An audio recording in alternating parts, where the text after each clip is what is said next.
अस्सलाम वालेकुम। Class 9th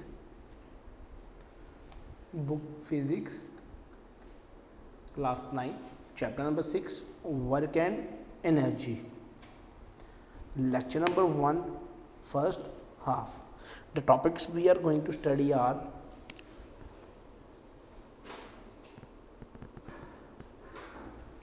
topics work, what is work, SI units of work, work done,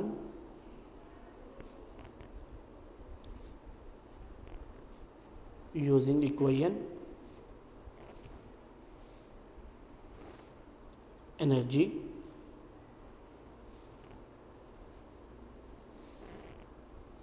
forms of energy, kinetic energy and potential energy. क्या energy कौन कौन सी forms में मौजूद होती हैं? Kinetic energy and potential energy. Then equations of kinetic and potential energy, different forms of energy. कि ये वो टॉपिक्स हैं जिनको आज हम अपने lecture number 1 of chapter number 6 में स्टडी करेंगे। कि सबसे पहला जो हमारा टॉपिक है वर्क, के आया वर्क क्या होता है, वर्क डन यूजिंग इक्वेशन। के इक्वेशन के ज़रिए हम ये स्टडी करेंगे कि आया जो वर्क है वो हम कैसे स्टडी करते हैं। और जो ही हम वर्क को स्टडी करेंगे तो वर्क में हम उसकी इक्वेशंस भी बनाएंगे कि आया जो काम हुआ है, जो वर्क डन हुआ है, वो किस इक्वेशंस पे और किस किस पे डिपेंड करता है। नेक्स्ट एनर्जी, के आया कितनी एनर्जी यूज़ होती है वर्क को डन करने के लिए, हम उस एनर्जी को स्टडी करेंगे, एनर्जी की यूनिट स्टडी करेंगे। फिर हम forms of energy, next topic will be forms of energy, कि हमारे पास कितनी फॉर्म्स की जो है वो एनर्जी पाई जाती है। और हमारे पास 2 फॉर्म्स की एनर्जी है, kinetic energy and potential energy. Kinetic energy और पोटेंशियल एनर्जी को स्टडी करने के बाद फिर हम कहेंगे इक्वेशंस इनकी स्टडी करेंगे कि आया जो काइनेटिक एनर्जी है वो किस पर डिपेंड करती है और जो पोटेंशियल एनर्जी है वो किस पर डिपेंड करती है। The last topic will be कि डिफरेंट फॉर्म्स ऑफ एनर्जी क्या हैं, कि आया जो डिफरेंट फॉर्म्स ऑफ एनर्जी हैं वो किस पे डिपेंड आउट होते हैं। तो सबसे पहले हम स्टडी करते हैं वर्क, कि आया वर्क क्या होता है। In science work has precise meaning. For example, a man carrying a load is doing work, but he is not doing work if he is not moving while keeping the load on his head। कि हम generally अगर हम आसान अल्फाज में work को बयान करें तो हम कहते हैं वर्क क्या है, किसी काम का करना। वर्क कि अगर कोई हम काम कर रहे हैं, कि अगर कोई एक बंदा उस कोई वज़न उठाया हुआ है और अगर वो मूव नहीं कर रहा, और जो ही वो मूव नहीं कर रहा तो हम कहेंगे कि आया यहाँ पे कोई वर्क नहीं हो रहा। और जब उस पर कोई वर्क ही नहीं हो रहा तो हम क्या कहेंगे, जब तक वो बंदा मूव नहीं करता किसी फोर्स के साथ या उस वेट के साथ, तो वो बंदा क्या है, वो वर्क परफॉर्म नहीं कर रहा, उस पर कोई वर्क परफॉर्म नहीं हो रहा। Scientifically work is done only when an effort और फोर्स मूव्स एन ऑब्जेक्ट। कहता है साइंस की रूल से, मतलब साइंटिफिकली अगर हम साइंस की रूल से स्टडी करें तो वर्क क्या होता है, वर्क वो होता है जब कोई बंदा एक सकत लगा के, एक फोर्स लगा के, एनर्जी लगा के किसी अशिया को मूव करता है। अब आप वर्क कब कहेंगे कि हम वर्क परफॉर्म कर रहे हैं, जब आप कोई ऑब्जेक्ट या कोई भी वेट को मूव करेंगे from one position to another, और जो ही आप एक पोजीशन से दूसरी पोजीशन पर उसको मूव आउट करेंगे तो हम कहेंगे यहाँ क्या हुआ है, यहाँ वर्क परफॉर्म हुआ है। कि आया जो वर्किंग हो रही है वो यहाँ अकर कर रही है, कि जो वर्क की परफॉर्मेंस है वो यहाँ डिपेंड करती है।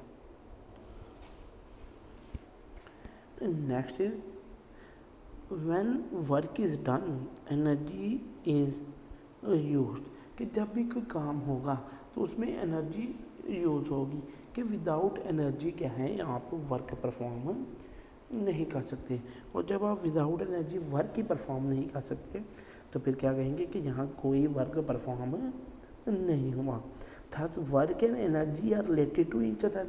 इसी तरह फिर हम कह सकते हैं कि अगर एनर्जी यूज़ करने से कोई वर्क परफॉर्म नहीं हुआ तो हम क्या स्टडी करेंगे, relation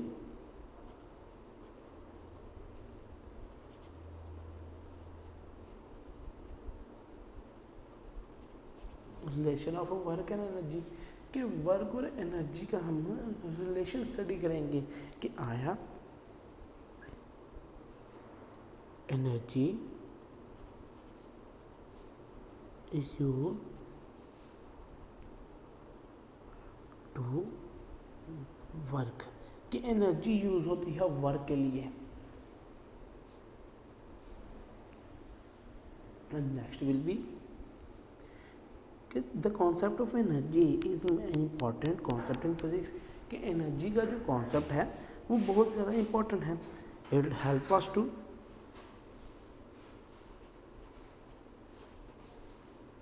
energy helps us to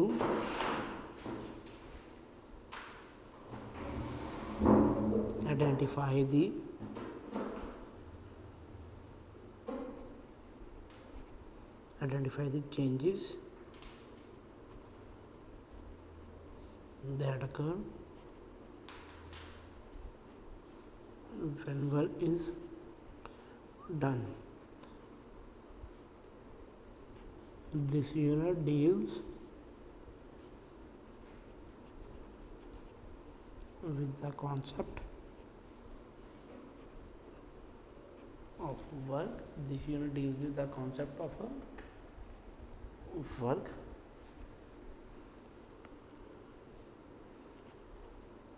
power and energy. The energy helps us to identify the changes that occurs when work is done.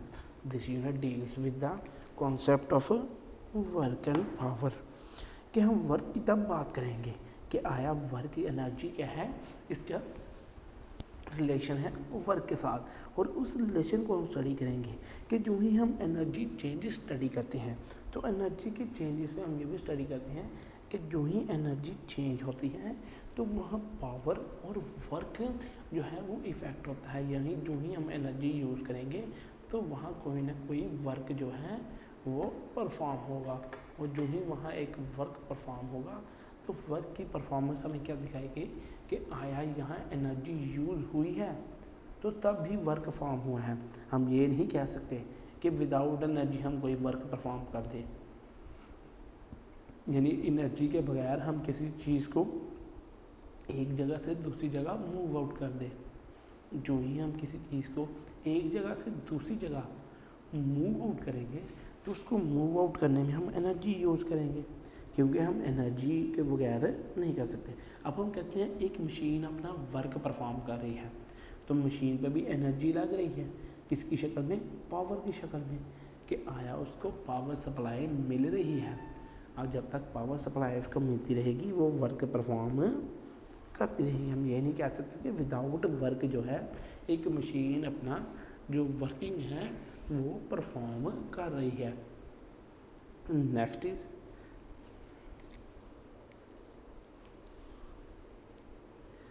Definition.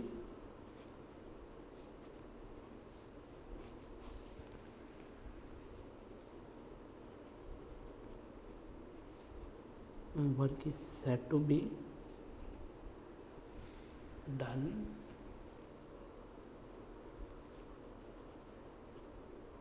when a force acts on a body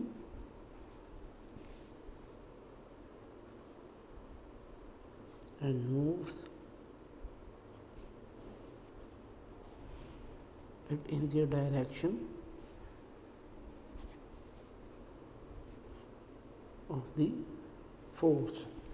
कि definition के मुताबिक work क्या है, work is said to be done when a force acts on a body and moves it in the direction of force।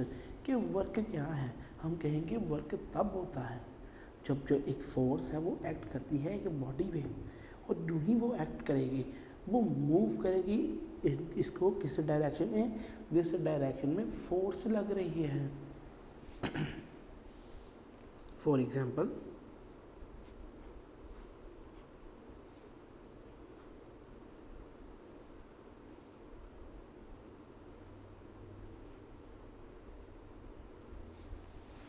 ये एक block है,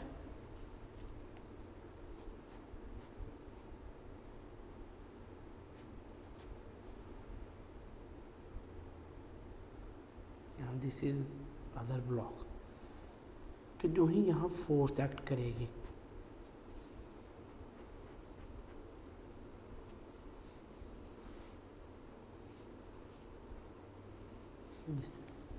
कि जो ही यहाँ इन ब्लॉक्स पे फोर्स एक्ट कर रही है, कि आया क्या है यहाँ फोर्स एक्ट कर रही है और वर्क डन हो रहा है।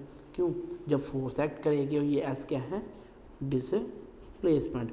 डिस्प्लेसमेंट क्या होती है, जैसे कि आप अपने प्रीवियस चैप्टर में स्टडी करके आए हैं कि डिस्प्लेसमेंट होती है एक जगह से दूसरी जगह पे मूव करना।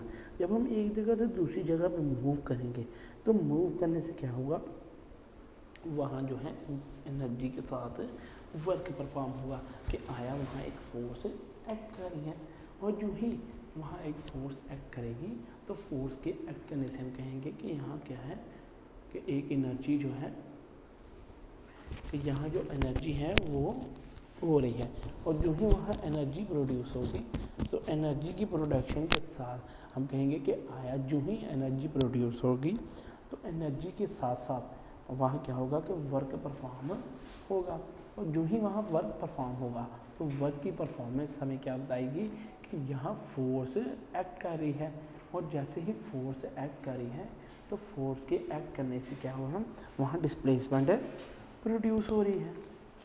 Next is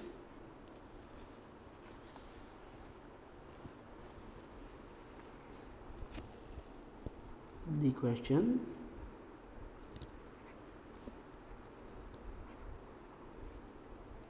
arises that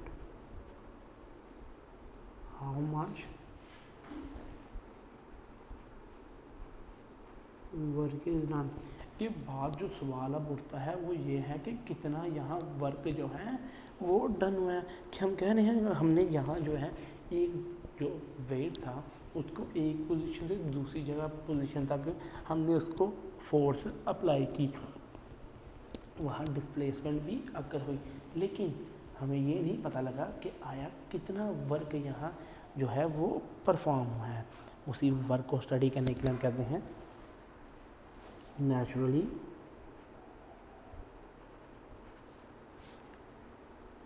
greater is the force acting on a body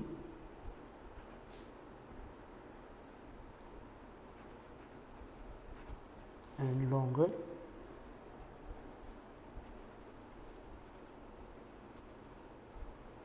is the distance moved by it, larger would be the work done। कि naturally greater is the force acting on a body and longer is the distance moved by it, larger would be the work done। कि आया हम जो work done की बात करते हैं तो वर्क डन क्या है कि नेचुरली जितनी ज़्यादा फोर्स वहाँ एक्ट करेगी उतनी ज़्यादा वहाँ क्या होगा, वहाँ लॉन्गर डिस्टेंस में मूव करने के लिए तो हम कहेंगे ज़्यादा वर्क परफॉर्म हुआ है। क्या अब हम कहते हैं कि हमने एक वेट को जो है काफ़ी एक लंबे जो डिस्टेंस पे है उस पर मूव करना है। जब हम एक वेट को किसी लॉन्ग डिस्टेंस पे मूव करते हैं तो जो ज़्यादा फोर्स है, लार्ज फोर्स उस पर एक्सर्ट होती है, और जो ही लार्ज फोर्स उस पर एक्सर्ट होगी तो तो लार्ज फोर्स के एक्सर्ट होने के साथ साथ वहाँ क्या कहेंगे हम, एक लार्ज वर्क जो है वो डन हुआ है। और जो ही वहाँ एक लार्ज वर्क डन होगा, तो लार्ज वर्क के डन होने से हम कहेंगे ज़्यादा फोर्स वहाँ एक्ट कर रही है। Mathematically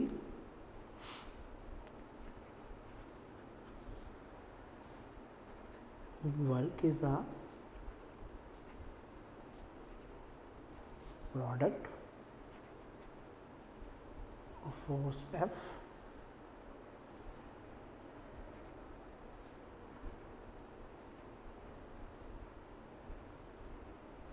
and displacement S in the direction of force, in the direction of a force. Thus, work done is equal to force into displacement. कि आया जो वर्क डन है वो क्या होगा कि वर्क किसके बराबर है, force into displacement. Then W is equal to F into S. कि मैथमेटिकली वर्क क्या है, ये प्रोडक्ट है फोर्स और डिस्प्लेसमेंट का। जब वो फोर्स और डिस्प्लेसमेंट एस का प्रोडक्ट है इन दी डायरेक्शन ऑफ फोर्स, कि जो ही डायरेक्शन जो है फोर्स की उसके मुताबिक ही ये क्या कर रहा है, ये फर्दर जो है कैरी आउट ट्रांसफ़र हो रहा है। जब ये फर्दर वर्कआउट करेगा तो हम क्या कहेंगे कि मैथमेटिकली वर्क डन क्या है, it is the product of force and displacement. कि वर्क क्या है, ये प्रोडक्ट है फोर्स और डिस्प्लेसमेंट का। जब वर्क प्रोडक्ट होगा फोर्स और डिस्प्लेसमेंट का, तो मैथमेटिकली हम इसको क्या लिखेंगे, force multiply by displacement. W is equal to F multiply by S. Sometimes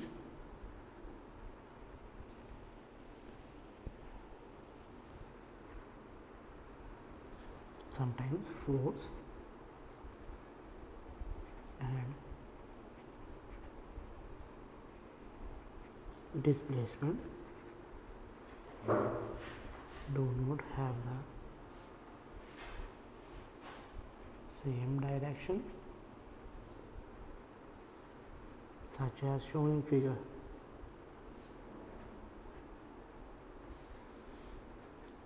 Here the force F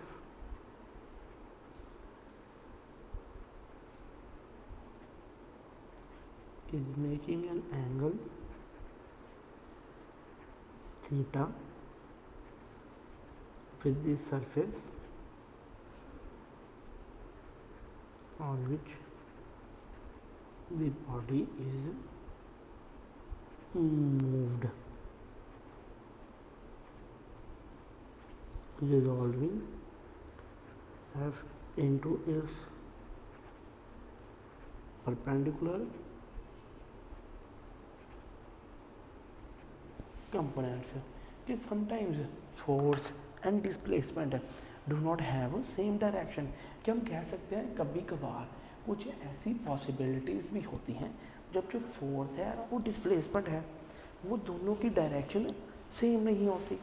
और जो ही उन दोनों की डायरेक्शन सेम नहीं होगी तो सेम डायरेक्शन से हम क्या कहेंगे कि जो फोर्स है वो एक एंगल बनाती है थीटा। जब फोर्स एक एंगल थीटा बनाएगी तो उसकी एंगल थीटा पे क्या होगा, जो परपेंडिकुलर होंगी उस पर बॉडी मूव करेगी। कि हम कह सकते हैं रिजॉल्विंग जो फोर्स एफ है वो इसके परपेंडिकुलर कंपोनेंट्स पे है। कि आया जो परपेंडिकुलर कंपोनेंट्स वहाँ मौजूद हैं उन पे फोर्स एक कि जो परपेंडिकुलर है वहाँ जो डिस्प्लेसमेंट है वो शो करेंगे। तो हम क्या कहेंगे कि जैसे हमने प्रीवियस स्टडी किया कि फोर्स क्या है, जिस डायरेक्शन में लगेगी वर्क उसी डायरेक्शन में होगा। लेकिन नहीं, कुछ ऐसी पॉसिबिलिटीज़ भी आएंगे जिसमें हम कहेंगे वर्क और फोर्स जो है, जो फोर्स और डिस्प्लेसमेंट है वो अलग-अलग डायरेक्शन में है। और जो ही वो अलग-अलग डायरेक्शन में होगी तो अलग-अलग डायरेक्शन में होने के साथ साथ वहाँ जो फोर्स एफ है वो एक एंगल थीटा फॉर्म करेगी। जब फोर्स एंगल थीटा फॉर्म करेगी क्या होगा, जो फोर्स है एंगल थीटा फॉर्म करेगी एक सरफेस पे, तो हम फिर वहाँ क्या करेंगे, रिजॉल्विंग जो एफ होगी उसकी कंपोनेंट्स को स्टडी करेंगे कि आया क्या है, उसकी कंपोनेंट्स वहाँ स्टडी करेंगे। डायग्रामेटिकली व्यू स्टडी करते हैं कि for example a block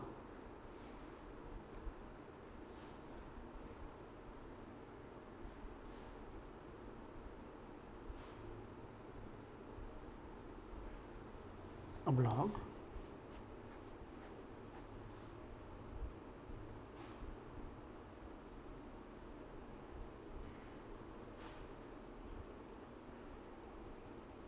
a block, two blocks are then if force in this way, कि अगर फोर्स इस डायरेक्शन में है, अगर फोर्स इस डायरेक्शन में है तो हम इसके क्या स्टडी करेंगे, परपेंडिकुलर्स, कि आया क्या है, यहाँ इसके परपेंडिकुलर स्टडी करेंगे। और जो ही हम इसके परपेंडिकुलर स्टडी करेंगे तो हम कहेंगे फोर्स क्या होगी, वो यहाँ डिपेंडेंट होगी, कि बिल्कुल अपोजिट डायरेक्शन में। और जो ही वो अपोजिट डायरेक्शन में होगी, जैसे हम कह सकते हैं F X and F Y, तो एफ क्या होगा यहाँ, और जो ही F X and F Y, कि ये क्या होगा, ये थीटा का एंगल होगा, ये एंगल थीटा होगा। तो फिर मैथमेटिकली हम उसको लिख सकते हैं F X is equal to F cos theta, F Y is equal to F sine theta. कि एफ एक्स अगर हम इसकी वैल्यूज़ लिखें, कि जो हम इसके कंपोनेंट्स की स्टडी करें हैं, कि अगर कंपोनेंशियली हम इसको स्टडी करें तो एफ एक्स किसके बराबर है, एफ कॉस थीटा के। तो एफ वाई किसके बराबर है, एफ साइन थीटा के। Next is in case when force and displacement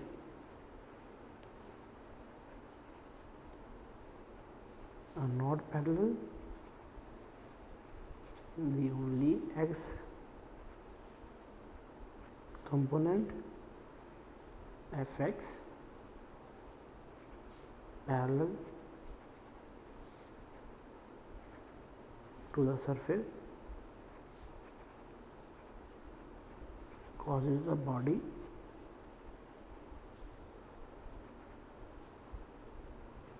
to move on the surface and not the y component f y। कि जो ही कुछ ऐसे केसेस भी होंगे कि in case when force and displacement are not parallel, when force and displacement are not parallel on x component, और जो ही वो x के कंपोनेंट पे पैरेलल नहीं होंगे, कि जैसे हम उनकी पैरेललिटी स्टडी करेंगे कि आया ये क्या है, ये पैरेलल नहीं है। और जो ही वो पैरेलल नहीं होंगे तो एफ एक्स क्या होगा, कि ये सरफेस ऑफ द बॉडी पे मूव करवाएगा सरफेस को, तो जो वो किसके बराबर नहीं होगा, एफ वाई के। कि जो ही डिस्प्लेसमेंट पैरेलल नहीं होगी तो जो एक्स कंपोनेंट होगा एफ एक्स, वो parallel to the surface cause कराएगा बॉडी को कि मूव करे सरफेस किस में, कि not parallel to the Y component. कि वो क्या कहेगा कि वाई कंपोनेंट के पैरेलल वो जो वर्क है वो परफॉर्म नहीं करवाएगा। और जो वर्क ही परफॉर्म नहीं होगा पैरेलल वे में, और जब पैरेललिटी में वर्क ही परफॉर्म नहीं होगा तो हम क्या कहेंगे कि यहाँ हैंस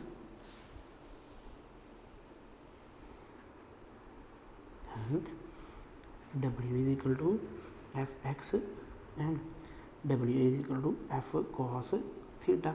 कि fx की जो वैल्यू हमने f cos थीटा निकाली थी, अब इसको हम प्लेस करेंगे इस वैल्यू को इस इक्वेशन में, और जो ही हम उस वैल्यू को इस इक्वेशन में फॉर्म करेंगे तो हम लिखेंगे fx की value is equal to f cos theta, और f cos थीटा क्या है, इनटू s क्या है, डिस्प्लेसमेंट। तो फिर हम इसका फॉर्मूला बना सकते हैं एफ एक्स कॉस थीटा। तो वर्क क्या है, वर्क डिपेंड करता है force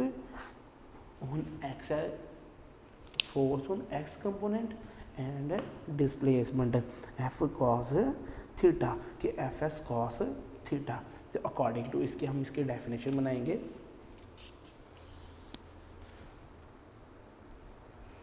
work is done, work is done when a force acting on a body displaces it in the direction of force. कि वर्क क्या है, work is done when a force acting, when a force acting on a body displaces it in the direction of force. ये क्या है, ये work की definition है कि वर्क तब परफॉर्म होगा जब एक फोर्स उस पर एक्ट करेगी और उसको डिस्प्लेस करवाएगी in the direction of force के। Work is a scalar quantity, scalar quantity जैसे आपने प्रीवियस चैप्टर्स में स्टडी किया है, वेक्टर और scalar quantities. It depends on the force acting on the body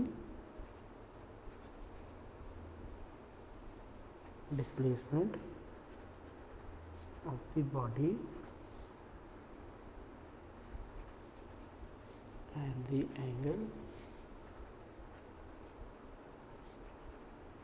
between them। कि वर्क क्या है, वर्क एक स्केलर क्वांटिटी है, वो it depends on the force acting on a body, displacement of the body and the angle between them. कि ये किस पे डिपेंड करेगा, ये डिपेंड करता है उस फोर्स पे जो एक्ट कर रही है बॉडी पे और जो डिस्प्लेसमेंट हो रही है उस बॉडी पे, तो एंगल बिटवीन देम, कि जो एंगल उनके दरमियान है बन रहा है और ये उस एंगल पे डिपेंड करेगी। ये था टॉपिक आपका अबाउट कि वर्क कैसे परफॉर्म होता है, कि एक फोर्स उस पर एक्ट करवाती है और उस वेट या ऑब्जेक्ट को डिस्प्लेस करवाती है। जब तक डिस्प्लेसमेंट ऑफ ऑब्जेक्ट नहीं होगी तब तक वर्क परफॉर्म भी नहीं होगा। Next is unit of work. कि आया वर्क की यूनिट क्या है, दी ऐसा unit of work is joule. According to definition, the amount of work 1 joule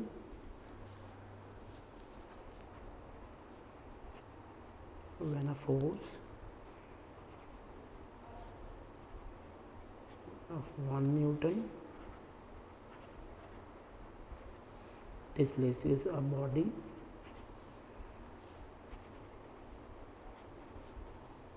through 1 meter in the direction of force। कि जो ऐसा यूनिट है वर्क की वो जूल है। The amount of 1 joule when the amount of work 1 joule, कि 1 joule work कब perform होगा, the amount of 1 joule work when a force of 1 newton displaces a body through 1 metre in the direction of force. कि एक जो amount work है, कि अगर हम कहें कि एक जो वर्क परफॉर्म हो रहा है तो वो वर्क कब परफॉर्म होगा, जब एक न्यूटन की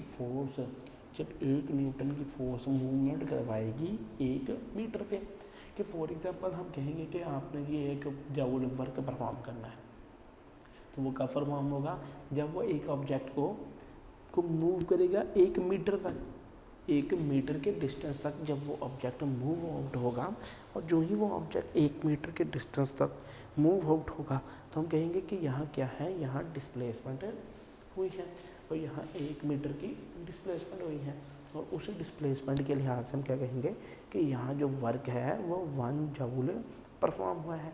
कि जो ही फोर्स 1 न्यूटन होगी और जैसे ही फोर्स 1 न्यूटन होगी हम कहेंगे जो डिस्प्लेसमेंट प्रोड्यूस हुई है बॉडी में वो 1 मीटर की है, किसके डायरेक्शन ऑफ फोर्स में कि वो डायरेक्शन ऑफ फोर्स के मुताबिक 1 मीटर है, और जो ही वो डायरेक्शन ऑफ फोर्स के मुताबिक 1 मीटर होगी तो हम कहेंगे कि यहाँ जो वर्क है वो परफॉर्म है, कि आया वर्क की परफॉर्मिंग यहाँ हुई है। Next mathematically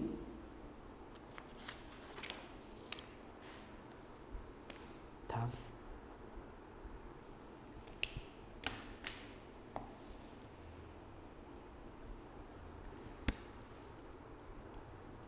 one joule is equal to 1 newton multiply 1 metre. कि हम कहेंगे कि जूल क्या है, कि जो वर्क परफॉर्म हो रहा है, कि फोर्स एक यहाँ वर्क है अकॉर्डिंग टू फार्मूला अगर हम स्टडी, यहाँ फोर्स और यहाँ डिस्प्लेसमेंट है, तो फार्मूले के मुताबिक ही हमने इसकी यूनिट्स निकाली हैं कि वर्क तो जूल में होता है, फोर्स न्यूटन में है और डिस्प्लेसमेंट मीटर में होती है। अगर 1 जूल तक वर्क परफॉर्म होगा जब 1 न्यूटन जो फोर्स है वो लगेगी एक ऑब्जेक्ट को मूव करवाने के लिए कहाँ तक, 1 मीटर तक। और जब हम ये दोनों बातें करेंगे तो हम कहेंगे यहाँ क्या है, ये जूल पे डिपेंडेंट है, कि आया इनकी डिपेंडेंस क्या है, वो 1 जूल है। Joule is the small unit of work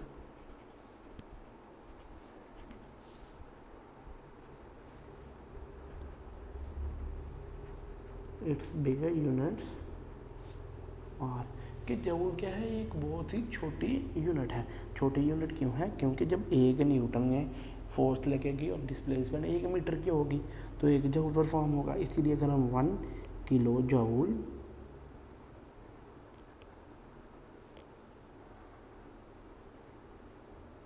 joule किसके बराबर होगा, 1000 जूल के, 10⁻³ जूल, कि वो किसके बराबर होगा, 10⁻³ जूल के। मेगा जूल क्या आया, मेगा जूल क्या है, 1 मेगा जूल क्या है, 1 mega joule is equal to 1,10⁻6 joule, कि वो 10⁻6 जूल के बराबर होगा। ये क्या थी, ये थी यूनिट्स ऑफ जूल। नेक्स्ट एक मिनी एक्सरसाइज है, a crate is moved by pulling the rope attach to it, it moves the 10 meter on a straight horizontal road by a force of 1000 newton. How much work will be done, कि अगर जो एक crate है उसके ऊपर एक जो रोप यानी रस्सी अटैच्ड है, तो अगर हम कहेंगे उसको हमने स्ट्रेट जो हॉरिजेंटली है वो रोड पे मूव करवाया है, कैसे, एक फोर्स पैरेलल के ज़रिए, कि उस पर एक पैरेलल फोर्स एक्ट कर रही थी। और जो ही एक पैरेलल फोर्स एक्ट कर रही थी तो पैरेलल फोर्स से क्या हुआ, जो हमने वर्क परफॉर्म करवाया तो वो वर्क क्या था, कि कितने अमाउंट ऑफ लगेंगे, कि एक एंगल जो रोप बनाएगी वो 30 डिग्री का बनाएगी, तो हम क्या कहेंगे, उस पर जो वर्क परफॉर्म होगा वो उसकी फोर्स के मुताबिक होगा। Next is an numerical type example, 6.1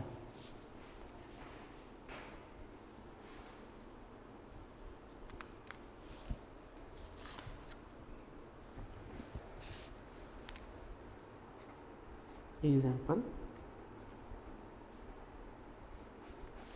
6.1 a girl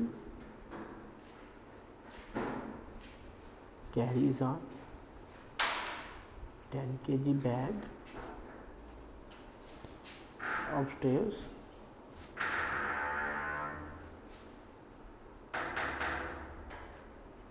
to a height of 18 steps, each 20 centimeter high. Calculate the amount of work she has done to carry the bag. कि a girl carries a 10 kg bag upstairs to a height of 18 steps, each 20 centimeter high. Calculate the amount of work done, कि एक लड़की के पास 10 kilo का एक bag है और उसने 18 स्टेप जो सीढ़ियों के हैं वो चढ़े हैं, और हर सीढ़ी की जो लंबाई है, हर स्टेप की जो 20 सेंटीमीटर है। अब हमने क्या करना है कि उसकी वैल्यू को फाइंड आउट करना है। तो सोल्यूशन कि कितना वर्क यहाँ डन हुआ है। First of all mass of bag, bag का वजन कितना है 10 kg, weight of the bag W is equal to mg, क्योंकि वो तो मैथ था। अब हमने वेट फाइंड आउट करना है with the value of gravity, और g की वैल्यू होती है 10⁻⁻ मीटर पर second. Then W is equal to 10 multiply by 10 is weight is equal to 100 newton to carry the bag, to carry the bag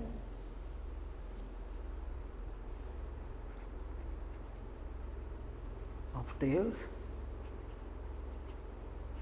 The girl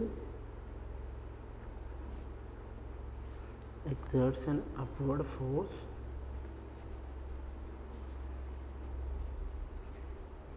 F equal to W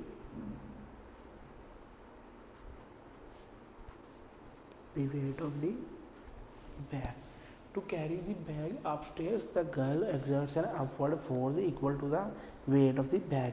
कि bag के वज़न के बराबर वहाँ force लगेगी। तो हम कहेंगे अगर वज़न जो है वो 100 न्यूटन है तो फोर्स भी 100 न्यूटन होगी। हाइट h 18 स्टेप्स थे, और हर एक की हाइट जो थी वो 20 सेंटीमीटर थी।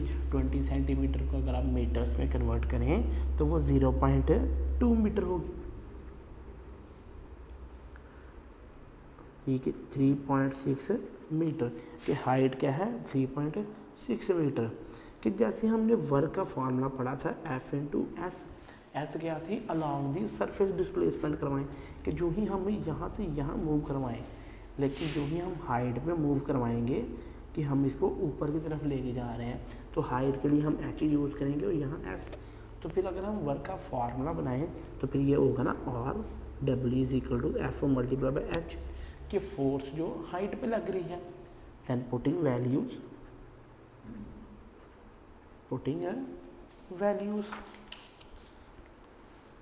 पुट करेंगे तो W इसके बराबर होगा, W is F H, W is 100 multiply by 3.6, then Newton and meter, then work will be 360 joule, कि हम कहेंगे 360 joule work. The girl has done 360 joule of work है, कि जो लड़की है उसने कितना काम किया है, उसने 360 जूल का वर्क परफॉर्म किया है। कि वो जो एक हाइट ले गई थी 3.6 मीटर, कि यानी 3.6 मीटर के ऊपर एक 100 वेट का जो था उसको ले गए थे, तो उससे क्या कितना वर्क परफॉर्म किया 360 जूल, कि आया उसने 360 जूल यहाँ वर्क परफॉर्म किया। और जो ही उसने 360 जूल वर्क परफॉर्म किया तो ये क्या था आपका numerical type example 6.1। Next topic है, ये था आपका टॉपिक वर्क, जिसमें हमने वर्क स्टडी किया और units of work with an example 6.1 study किया। नेक्स्ट टॉपिक है एनर्जी।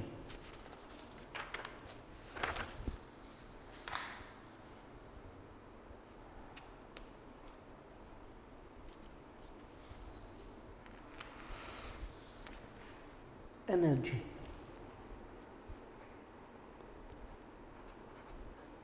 कि एनर्जी क्या होता है, ये किस पे डिपेंड करती है और कब करती है। The energy is the important and fundamental concept in science.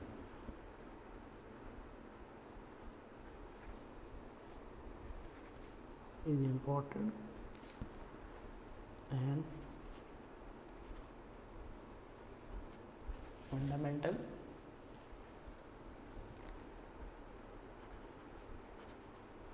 Concept of science, कि एनर्जी बहुत ज़्यादा इम्पॉर्टेंट है, और इम्पॉर्टेंट होने के साथ साथ ये एक बुनियादी भी है, बातचीत है। It links almost all natural phenomena when we say body has energy, हम क्या कहते हैं, एक बॉडी जो है उसके अंदर एनर्जी होती है, और जो हम कहते हैं कि एक बॉडी जिसके अंदर एनर्जी पाई जाती है, तो ये एक बुनियादी बात है कि ये हमारा बुनियादी एक कॉन्सेप्ट है, फंडामेंटल कॉन्सेप्ट है। तो हम क्या कहेंगे कि हर जो जिस्म है उसके अंदर एनर्जी पाई जाती है। अगर हम लिविंग थिंग्स को ले लें तो उनके अंदर भी एनर्जी पाई जाती है, अगर हम नॉन लिविंग थिंग्स को ले लें तो उनके अंदर भी एनर्जी पाई जाती है, क्योंकि लिविंग और नॉन लिविंग दोनों क्या है, दोनों एज ए बॉडी बिहेव करेंगे। नेक्स्ट हम कहेंगे it means to ability to have work, it has ability to do work, कि अगर हम कहेंगे बॉडी हैज़ एनर्जी तो इसका मतलब है it has ability to do work, कि जब हम कहेंगे कि बॉडी के पास एनर्जी है तो वो क्या करेगी, ये इसके पास एबिलिटी है कि वो काम करे, और जब उसके पास एबिलिटी होगी काम करने की। Water running, water running down the stream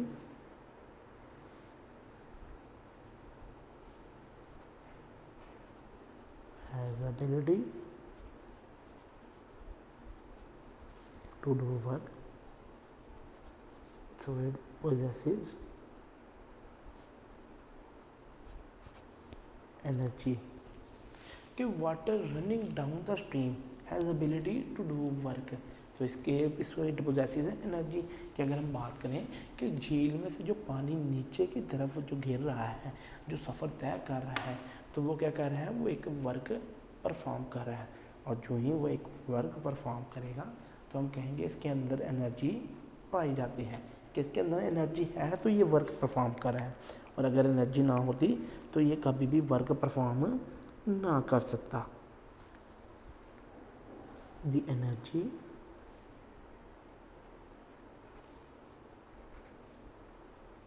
of water can be used to run water mills और वाटर टर्बाइंस, कि ये जो वाटर में एनर्जी मौजूद है ये हम यूज़ कर सकते हैं कि वो वाटर मिल्स को चला सकती है, और जो वाटर टर्बाइंस हैं उनको भी चला सकती है, क्योंकि जब उसके पास एनर्जी है कोई वर्क परफॉर्म करने के लिए तो फिर वो क्या करेगी, मशीन्स के थ्रू तो क्या है वो एक वर्क परफॉर्म करेगी, और जो ही वो मशीन्स के थ्रू वर्क परफॉर्म करेगी तो हम क्या करेंगे कि इसके पास एनर्जी है कोई वर्क परफॉर्म करने के लिए। अगर हम अपनी हाइड्रोथर्मल पावर स्टेशन स्टडी करें तो हम क्या ये करते हैं, हम वाटर में जो एनर्जी मौजूद होती है उससे हम इलेक्ट्रिसिटी जनरेट करते हैं। तो इलेक्ट्रिसिटी जनरेट करने के लिए हम कह सकते हैं कि वाटर में ऐसी एबिलिटी है कि वो इलेक्ट्रिसिटी जनरेट करती है। तो इलेक्ट्रिसिटी जनरेट करना भी एक वर्क है कि आया उसमें वाटर में क्या है वो वर्क मौजूद है, कि वाटर में ऐसी खसूसियत मौजूद है कि वो कोई ना कोई वर्क परफॉर्म कर सकती है, और जो ही वो कोई ना कोई वर्क परफॉर्म करेगी तो आया हम कह सकते हैं कि इसके वर्क परफॉर्म करने से हम क्या स्टडी करेंगे कि ये क्या कर रही है, ये कोई ना कोई वर्क परफॉर्म कर रही है। Next is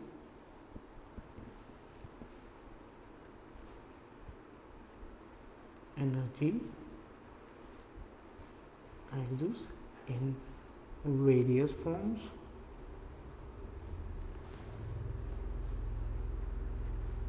such as mechanical energy, heat energy, light energy, sound energy,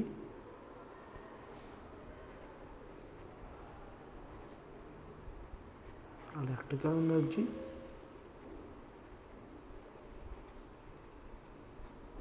chemical energy,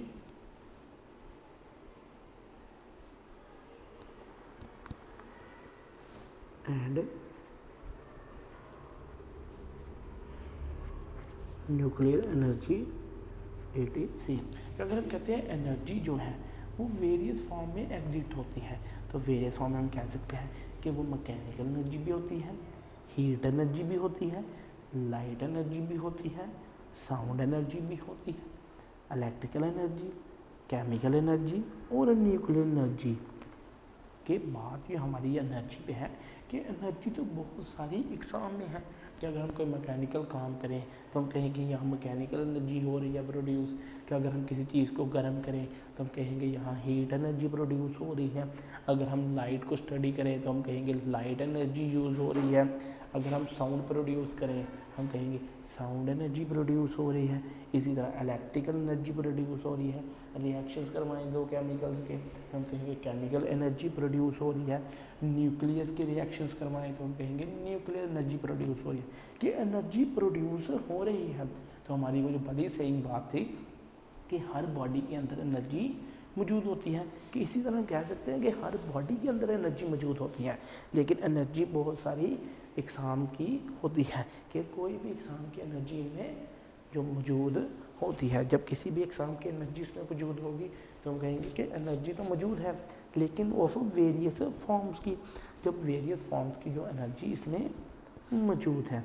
next is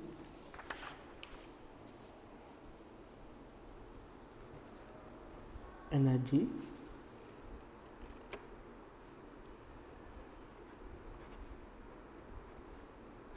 can be transformed from one form to another। ये एनर्जी की सबसे जो मेन खासियत जो करैक्टर वो ये है कि जैसे हमने आपने law of conservation of energy पढ़ा है कि energy can neither be created nor be destroyed but it changes from one form to another, कि हम कहते हैं कि हम एनर्जी को बना नहीं सकते, लेकिन क्योंकि हर जिस्म में एनर्जी मौजूद है तो हमने एनर्जी बनाई तो नहीं, जब वो मौजूद है तो हम उसको एक शक्ल में से दूसरी शक्ल में तब्दील कर सकते हैं, एक इकसाम में से दूसरी इकसाम में तब्दील कर सकते हैं। कि अगर हम कहें मैकेनिकल एनर्जी को हमने लाइट एनर्जी में कन्वर्ट करना है तो जी हाँ हम उसको कन्वर्ट कर सकते हैं। इसी तरह हम जो लाइट इलेक्ट्रिकल एनर्जी है इसको हीट और लाइट एनर्जी में कन्वर्ट कर सकते हैं, साउंड एनर्जी को हीट एनर्जी में कन्वर्ट कर सकते हैं, केमिकल एनर्जी को इलेक्ट्रिकल एनर्जी में कन्वर्ट कर सकते हैं, कि जब भी हम केमिकल रिएक्शन करवाते हैं तो उसमें इलेक्ट्रिसिटी प्रोड्यूस होती है, और जो ही केमिकल रिएक्शन में हम इलेक्ट्रिसिटी प्रोड्यूस करेंगे तो केमिकल एनर्जी, इसमें केमिकल रिएक्शंस में जब वो फॉर्म होंगे वो क्या फॉर्म करेंगे, इलेक्ट्रिकल एनर्जी। कि आया इससे क्या हुआ है, इलेक्ट्रिकल एनर्जी फॉर्म हुई है। तो हम कह सकते हैं energy can be transformed from one form to another. Next definition, definition of energy, a body possesses energy if it is capable to do work।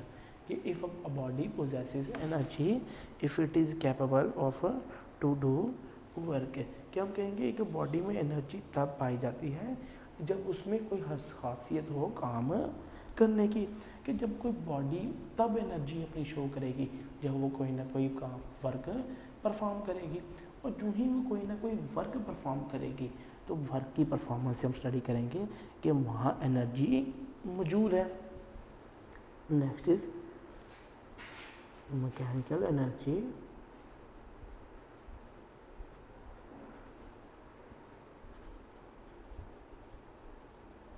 possessed by a body is of two types, kinetic energy and potential energy। कि mechanical energy अगर हम study करें तो mechanical energy possessed by a body is of two types, कि एक body में दो एक साम की जो एनर्जी है वो प्रोड्यूस होती है। और जब उसमें दो किस्म की एनर्जी प्रोड्यूस होती है तो एक काइनेटिक एनर्जी होती है और एक पोटेंशियल एनर्जी होती है। कि मैकेनिकल एनर्जी आगे मुख्तलिफ दो इकसाम की है, एक काइनेटिक एनर्जी मौजूद है, एक पोटेंशियल एनर्जी मौजूद है। नेक्स्ट अब हम काइनेटिक और पोटेंशियल एनर्जी दोनों को टर्न बाय टर्न स्टडी करते हैं। ये था टॉपिक आपका अबाउट एनर्जी, कि हर बॉडी में एनर्जी मौजूद होती है जब वो कोई ना कोई वर्क परफॉर्म करे, और जो ही जब वो कोई ना कोई वर्क परफॉर्म करेगी तो वो क्या शो करेगी, वो एनर्जी शो करेगी। तो एनर्जी क्या है, a body possesses energy if it is capable to do work, कि जब वो कोई वर्क परफॉर्म करेगी तो उसमें क्या होगी, खासियत होगी, उसमें एनर्जी पाई जाएगी कि एनर्जी क्या करेगी, वो वर्क परफॉर्म करेगी। Next topic is kinetic energy. According to topic, moving air is called wind, कि जो मूविंग एयर होती है हम उसे विंड कहलाते हैं। We use wind energy for doing various things. It drives windmills and pushes sailing boats. Similarly, water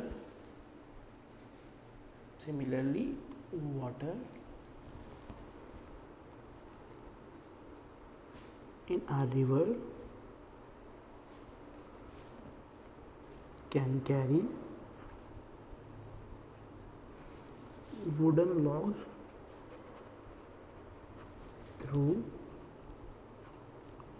large distances, can also be used to drive turbines. Kinetic energy, moving air is called wind. We use wind energy for doing various things. It drives windmills and pushes sailing boats. Similarly, water in a river can carry wooden logs through large distances, can also be used to drive turbines. कि जो wind energy है वो उसके बाद जो water energy है वो हम विंड एनर्जी क्या करती है, वो मूव करवाती है वाटर लॉग्स को। आप देख रहे हैं कि वाटर लॉग्स के ऊपर क्या होते हैं, फ्लैग्स जो हैं, क्लॉथ जो हैं वो बांधे होते हैं। तो फिर क्या होता है, जो विंड एनर्जी होती है वो मूव करवाती है। जैसे ही विंड एनर्जी मूव करवाती है, इसी तरह आप एक कॉमन एग्जांपल ले लेते हैं काइट, पतंग की, कि पतंग कैसे उड़ती है, वो भी जब हवा तेज़ होती है तो विंड एनर्जी की मदद से ही वो भी मूव आउट करती है। और जो ही वो विंड एनर्जी की मदद से मूव आउट करती है तो उसकी मूविंग हम स्टडी करते हैं। इसी तरह विंड एनर्जी क्या करती है, जब वो वुडन लॉग्स करेगी फिर ये ड्राइव करेगी turbines for generating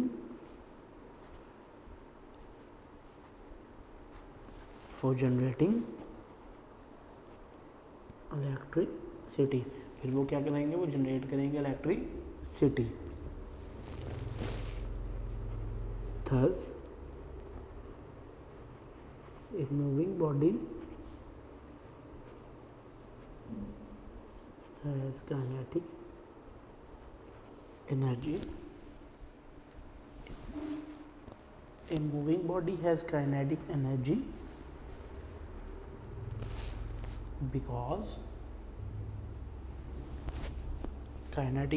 because it can do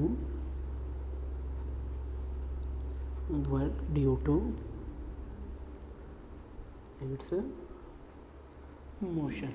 इसी तरह द मूविंग बॉडी में काइनेटिक एनर्जी मौजूद होती है, वो किसकी वजह से होती है, ड्यू टू मोशन। कि ऐसी एनर्जी जो मोशन की वजह से अपना काम परफॉर्म करें तो वो क्या होती है, वो kinetic energy. The body stops moving as soon as all of its kinetic energy is used up।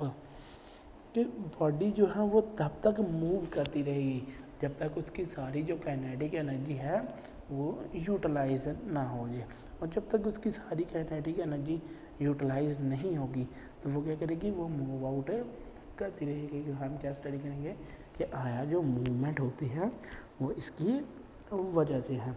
According to definition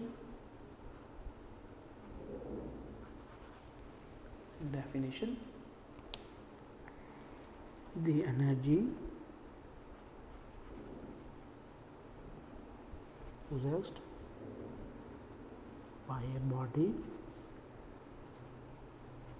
due to its motion is called kinetic energy। Kinetic energy क्या है? The energy possessed by a body due to its motion is called kinetic energy. कि ऐसी energy जो motion की वजह से पैदा हो उसको हम काइनेटिक एनर्जी कहते हैं। कि ये कैसी एनर्जी है जो ड्यू टू मोशन जो है वो क्रिएट होती है। According to the kinetic energy consider a body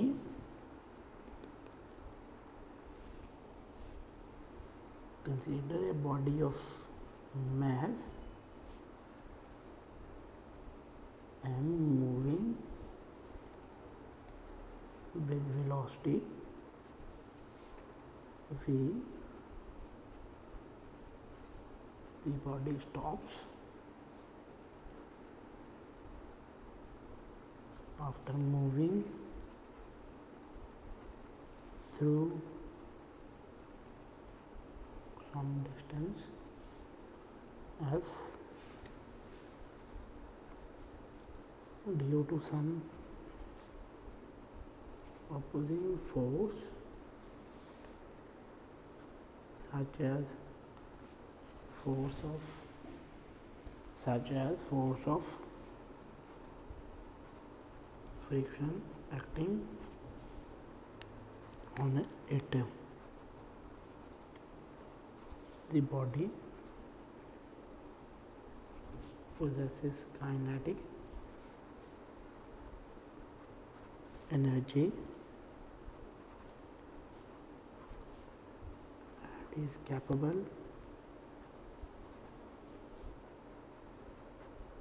to do work against opposing force F until all of its kinetic energy is used up। कि consider a body of mass m with velocity v, the body stops after moving through some distance s and due to some opposing force such as force of friction action on it, the body possesses kinetic energy and is capable to do work against opposing force F and all of its kinetic energy is used। कि for example अगर हम एक body की बात करें कि एक body mess M के साथ मूव करती है विद वेलोसिटी। वेलोसिटी क्या होती है? वेलोसिटी होती है चेंज इन डिस्प्लेसमेंट। कि जो ही डिस्प्लेसमेंट का बात आती है तो हम डिस्प्लेसमेंट की जगह वेलोसिटी को भी स्टडी कर सकते हैं कि आया उसकी वेलोसिटी चेंज हुई है कि उसकी डिस्प्लेसमेंट चेंज हुई है। इसी तरह जब मैस एम मूव करता है विद वेलोसिटी वी तो जो बॉडी है वो स्टॉप मूव करती है थ्रू सम डिस्टेंस।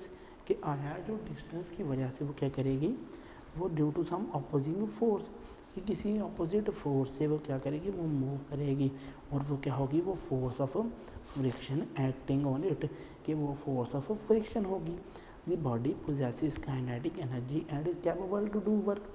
कि बॉडी के अंदर काइनेटिक एनर्जी मौजूद होगी और वो क्या होगी, वो कैपेबल होगी वर्किंग अगेंस्ट, कि वो क्या करेगी, वो वर्क करेगी अगेंस्ट फोर्स एफ, कि वो फोर्स एफ के बिल्कुल अगेंस्ट वर्क करेगी।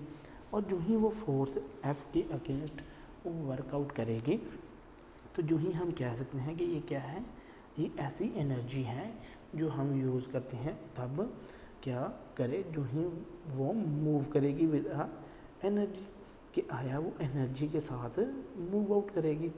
और जो ही वो एनर्जी के साथ मूव आउट करेगी, तो मूव आउट करने के साथ साथ हम कहेंगे कि यहाँ क्या है, यहाँ जो kinetic energy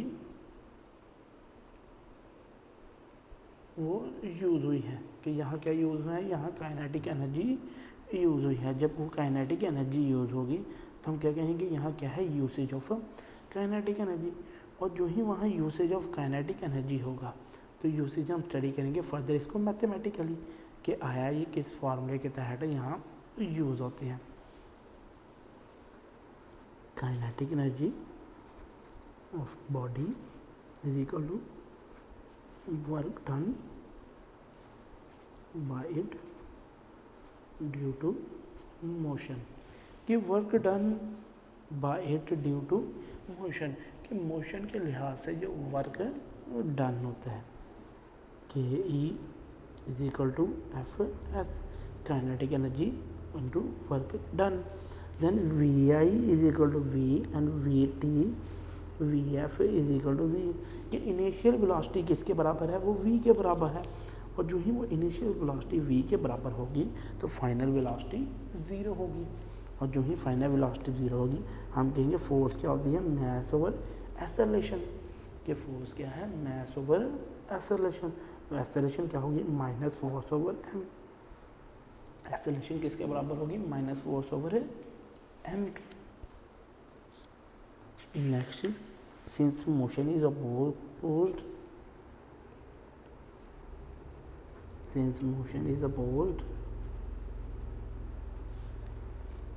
hence a negative, कि मोशन जो है वो अपोजिट है, तो फिर ये क्या होगा, ये नेगेटिव होगा। Using third equation of motion, क्योंकि काइनेटिक एनर्जी मोशन पे डिपेंड करती है, और जो ही वो मोशन पे डिपेंड करेगी, इसलिए मोशन पे डिपेंडेंस को स्टडी करने के लिए हम क्या करेंगे, हम काइनेटिक जो थर्ड इक्वेशन है मोशन की वो स्टडी करेंगे। 2as is equal to V F square minus V I square, कि 2s किसके बराबर है, वी एफ स्क्वेयर के माइनस वी आई स्क्वेयर के। अगर हम एक्सेलरेशन की वैल्यू पुट करें minus F over M S, अगर फाइनल वेलोसिटी हमारे पास zero square minus initial velocity square, तो एफ एस किसके बराबर होगा, F S is equal to 1/2 M V square. तो हम क्या कहेंगे, वर्क किसके बराबर है, एम वी स्क्वेयर के। F S is equal to M V square. तो एज अबव इक्वेशन के ऊपर वाली इक्वेशन के मुताबिक हम क्या कहेंगे कि जो काइनेटिक एनर्जी किसके बराबर थी, F S, putting value of F S, कि अगर हम एफ एस की जगह काइनेट के ई रख सकते हैं, और kinetic energy is equal to 1/2 M V square, कि ये क्या है, ये काइनेटिक एनर्जी जो हमने निकाली। काइनेटिक एनर्जी हमने बात की थी, ये बॉडी में जो मोशन प्रोड्यूस होता है, और बॉडी में जो मोशन प्रोड्यूस होगा ये उसके लिहाज से होगी। तो हमने कहा था kinetic energy is equal to F S, के काइनेटिक एनर्जी एफ और एस के बराबर है।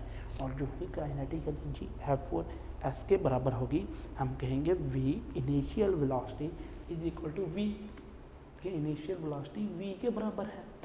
और जो ही इनिशियल वेलोसिटी v के बराबर होगी, तो फाइनल वेलोसिटी ज़ीरो होगी, कि आया फाइनल वेलोसिटी क्या है, वो ज़ीरो है, कि जो फाइनल वेलोसिटी है वो ज़ीरो के बराबर है।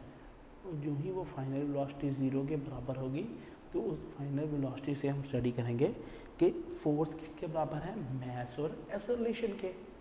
फो F is equal to M A, और जो ही F is equal to M A होगा, तो F is equal to M A में हम स्टडी करेंगे कि आया क्या है, कि यहाँ एक्सेलरेशन किसके बराबर है, एफ ओवर एम ए, कि एफ किसके ए किसके बराबर है, एफ ओवर एम ए। और जो ही ये अकर करेगा, तो हम कहेंगे जो मोशन था वो अपोज था, और जो ही मोशन ने अपोज किया तो नेगेटिव फोर्स थी कि आया उसमें फोर्स जो है वो नेगेटिव प्रोड्यूस हुई थी। और जो ही फोर्स नेगेटिव प्रोड्यूस हुई थी हम कहते हैं काइनेटिक एनर्जी क्या है, वो मोशन की वजह से है। और जो ही हम मोशन की बात करते हैं तो हम कहेंगे यहाँ क्या है, मोशन अपोज हुआ है एक नेगेटिव की वैल्यू की वजह से। और जो ही मोशन की बात करें तो हम यूज़ करेंगे third equation of motion.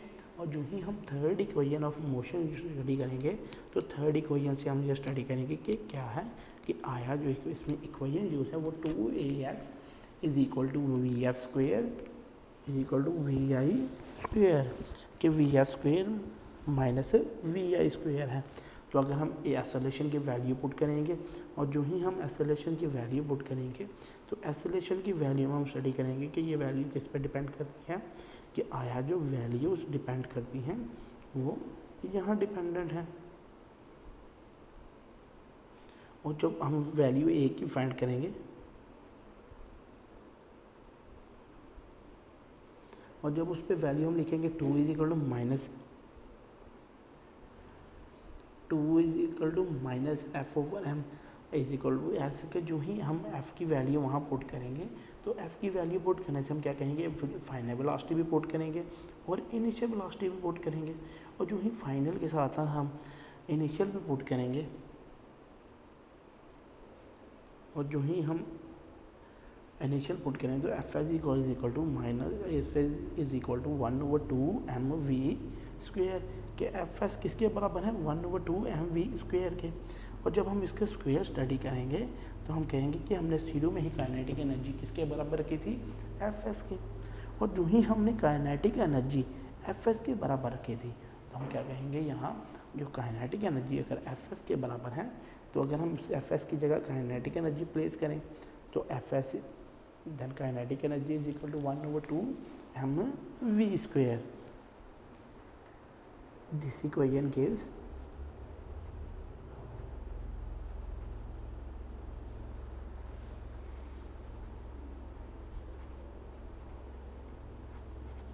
the kinetic energy possessed by a body of mass m moving with velocity v, कि ये इक्वेशन क्या देती है, ये equation of gives the kinetic energy possessed by a body of mass m, कि ये जो energy है वो हमें क्या बताती है, ये काइनेटिक एनर्जी बताती है कि एक बॉडी क्या है उसमें मास m के मूविंग के साथ वेलोसिटी v के साथ उसमें काइनेटिक एनर्जी मौजूद होती है। और ये था टॉपिक हमारा about kinetic energy. Next is an example 16.2 according to the kinetic energy.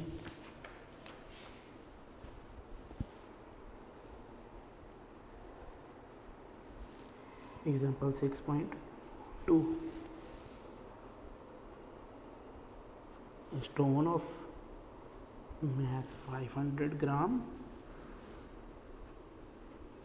strikes the ground with velocity of 20 vm minus square. How much kinetic energy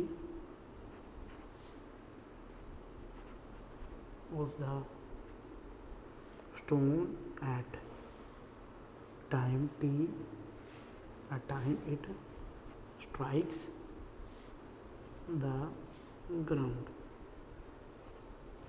A stone of mass 500 gram strikes the ground with a velocity of 20 vm minus s minus 1. How much kinetic energy of the stone at time t strikes with the ground? Solution: mass m is equal to 500 gram 0.5 kg,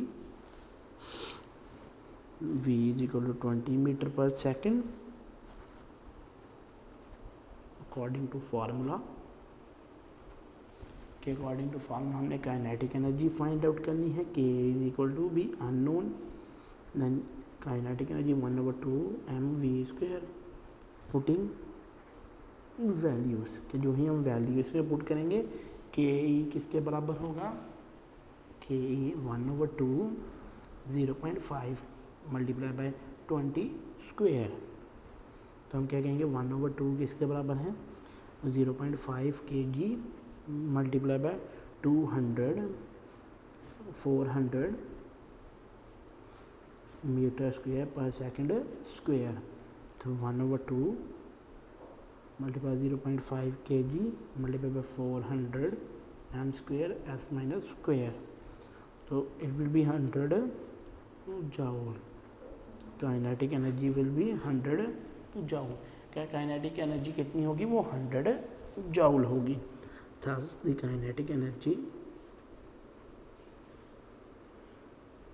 of the stone is 100 joule as it strikes the ground। ये क्या थी, kinetic energy of the stone is 100 joule as it strikes the ground. कि kinetic energy क्या होती है, kinetic energy हर body में मौजूद होती है क्योंकि ये एनर्जी ड्यू टू मोशन होती है। अगर हम एटम्स की, पार्टिकल्स की, सबसे छोटे एटम की बात करें कि सबसे छोटी जो हमारे पास बॉडी एटम मौजूद होती है उसमें भी काइनेटिक एनर्जी मौजूद होती है। ये काइनेटिक एनर्जी हर बॉडी में मौजूद है लेकिन ये मौजूद है ड्यू टू मोशन। कि किसी भी बॉडी जब मोशन की स्टेट में होती है तो हम कह सकते हैं कि वो क्या है, वो काइनेटिक एनर्जी है। तो काइनेटिक एनर्जी हम पार्टिकल्स की तब कहते हैं जब हम उसका मोशन स्टडी करते हैं।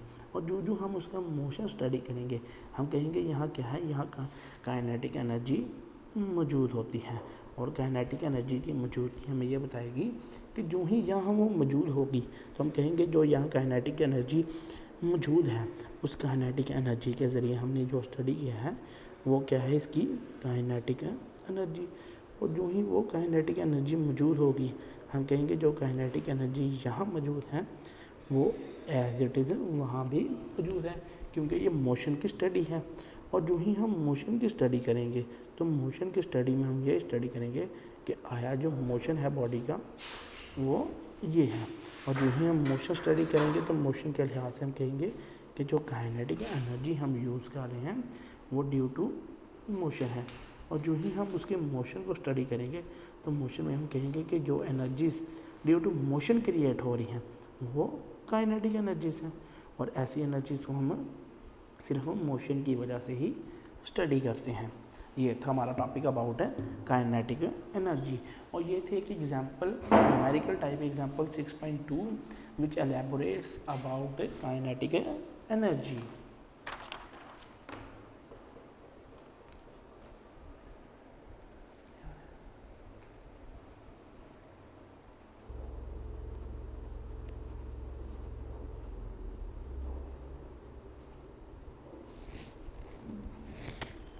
Potential energy according topic often a body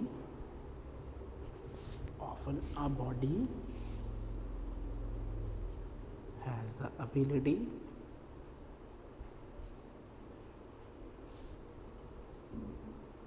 to do work although it is at a rest. For example, an apple on a tree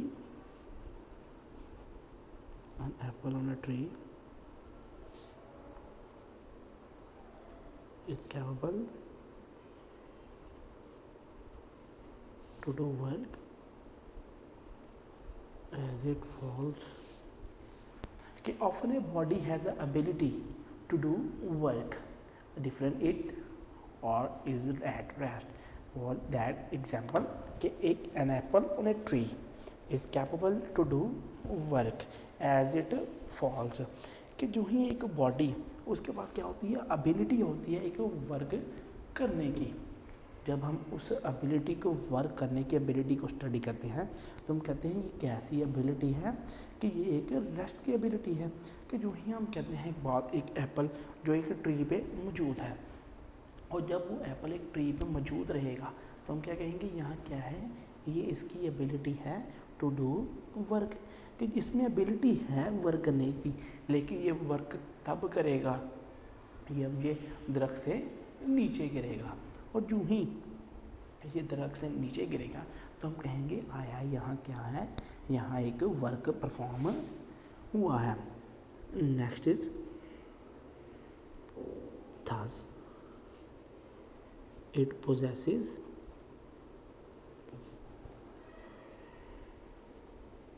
energy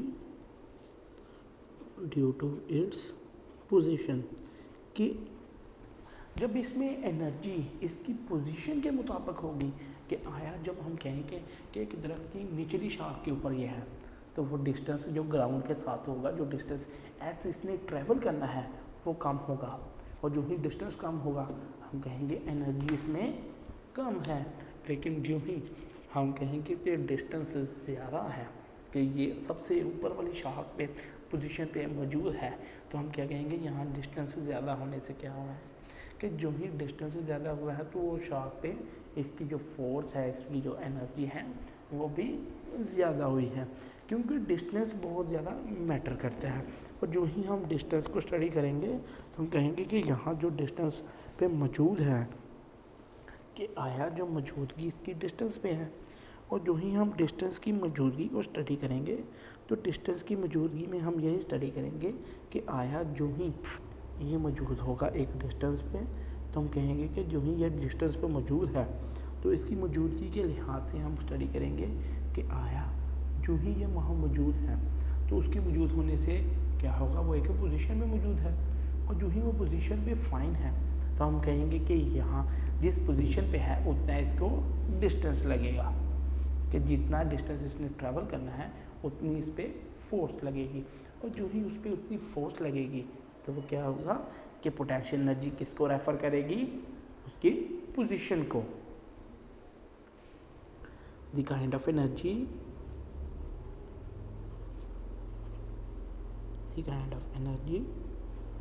which a body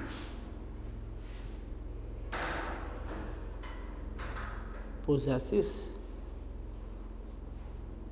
due to its position is called potential energy, कि the kind of energy on which a body possesses due to its position is called potential energy, कि potential energy क्या है, ये एक ऐसी energy है जो due to position पाई जाती है, और जो ड्यू टू पोजीशन मौजूद होगी तो हम उसको क्या कहेंगे, वो क्या है, पोटेंशियल एनर्जी है। According to definition, the energy possessed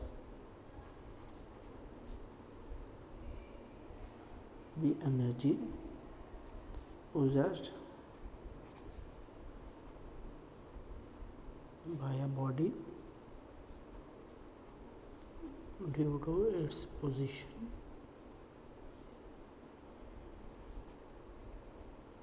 is known as its potential energy, कि वो क्या कहलाएगी, the energy possessed by a body due to its position is called its potential energy, कि ऐसी एनर्जी जो पोजेस होती है ड्यू टू बॉडी, और जो energy due to body possess होगी उसकी पोजीशन के लिहाज से तो हम उसको क्या कहेंगे कि वो क्या है, वो पोटेंशियल एनर्जी है। कि पोटेंशियल एनर्जी क्या है, जो energy possessed by a body due to its position is known as its potential energy, कि वो उसकी पोटेंशियल एनर्जी कहलाएगी। Next is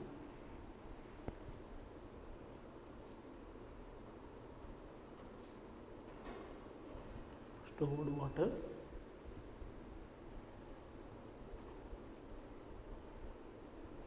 possesses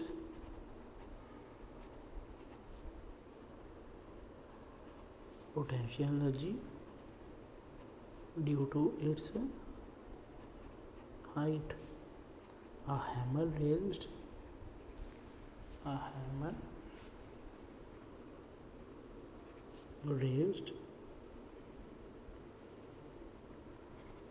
up to some height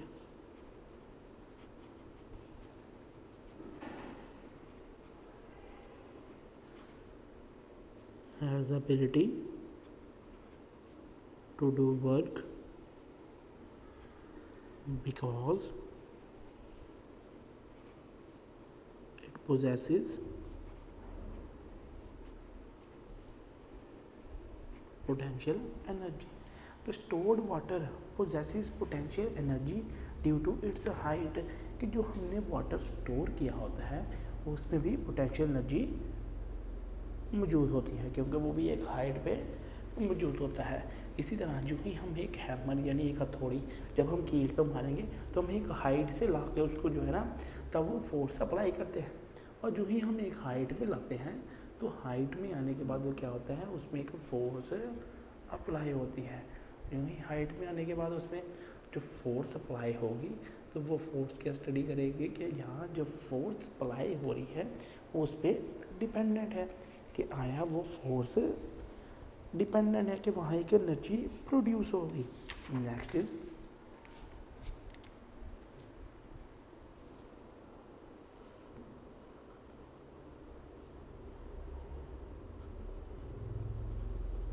stretched bow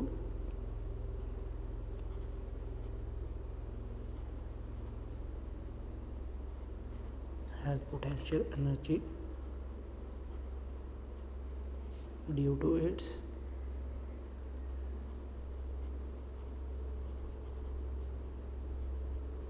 stretched position, कि जो स्ट्रेच्ड बो होती है उसके अंदर पोटेंशियल एनर्जी होती है। पोटेंशियल एनर्जी क्यों होती है? ड्यू टू उसकी स्ट्रेचिंग पोजीशन की वजह से, कि आया जिस पोजीशन पे हमने उसको स्ट्रेच करना है उस पोजीशन पे स्ट्रेच होने के बाद उसमें एक पोटेंशियल एनर्जी पाई जाती है। when released the stored energy of the bow pushes the arrow out of it, कि जो ही हम जो स्टोर एनर्जी है जो ही एरो इसमें से पुश आउट होगा, कि जैसे ही जो एरो है वो पुश आउट करेंगे तो जो स्टोर एनर्जी होगी वो रिलीज आउट होगी। The energy present in the stretched bow is called elastic potential energy, क्योंकि उस स्ट्रेच की जो स्ट्रिंग होती है वो इलास्टिक होती है, कि हम उसको जितना मर्जी खींच ले लेकिन वो अपनी पोजीशन पे वापस ज़रूर पहुंचती है। और जो ही वो अपनी पोजीशन पे वापस आएगी तो अपनी पोजीशन पे वापस आने के बाद वो क्या फॉर्म करेगी कि यहाँ क्या है, यहाँ पोटेंशियल एनर्जी मौजूद है। तो वो कौन सी पोटेंशियल एनर्जी है? वो इलास्टिक पोटेंशियल एनर्जी मौजूद है। Next is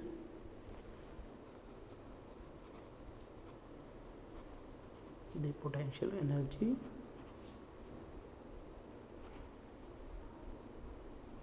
possessed by a hammer is due to its height,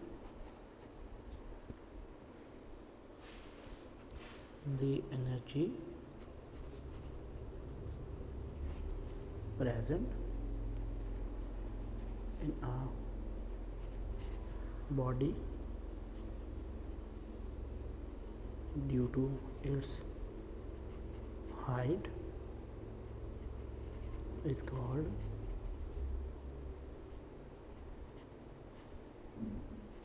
gravitational potential energy. The potential energy possessed in a hammer due to its height, the energy present in a body due to its height is called gravitational potential energy। ये potential energy हमने study की कि वो क्या है, वो stored energy होती है। इसी तरह अगर वो एक स्ट्रेचिंग स्ट्रिंग में पैदा हो तो वो इलास्टिक पोटेंशियल एनर्जी होती है। इसी तरह इलास्टिक पोटेंशियल एनर्जी के लिहाज से हमने कहा जो ही हम एक हैमर की एग्जांपल लेंगे कि हैमर में पोटेंशियल एनर्जी मौजूद होती है, और जो ही हैमर में हम पोटेंशियल एनर्जी स्टडी करेंगे हैमर को एक हाइट पर लाने के बाद जो उसमें एनर्जी प्रोड्यूस मौजूद होती है वो एक हाइट की वजह से होती है। और हाइट से हम उसको कह सकते हैं कि इसमें क्या है, इसमें ग्रेविटेशनल पोटेंशियल एनर्जी मौजूद है, क्योंकि एक हाइट से लाकर उसने डिपेंड इसकी तरफ करना है, ग्रेविटी की तरफ है। और जब उसने डिपेंड ही ग्रेविटी की तरफ करना है तो हाइट की वजह से हम इसको क्या कहेंगे कि ये क्या है, ये ग्रेविटेशनल पोटेंशियल एनर्जी है। Next is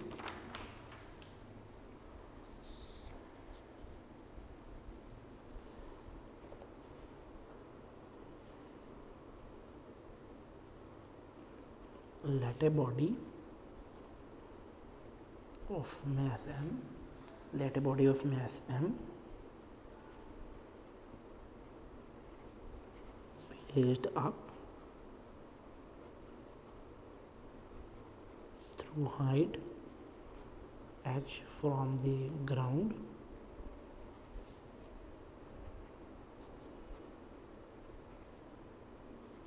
the body will require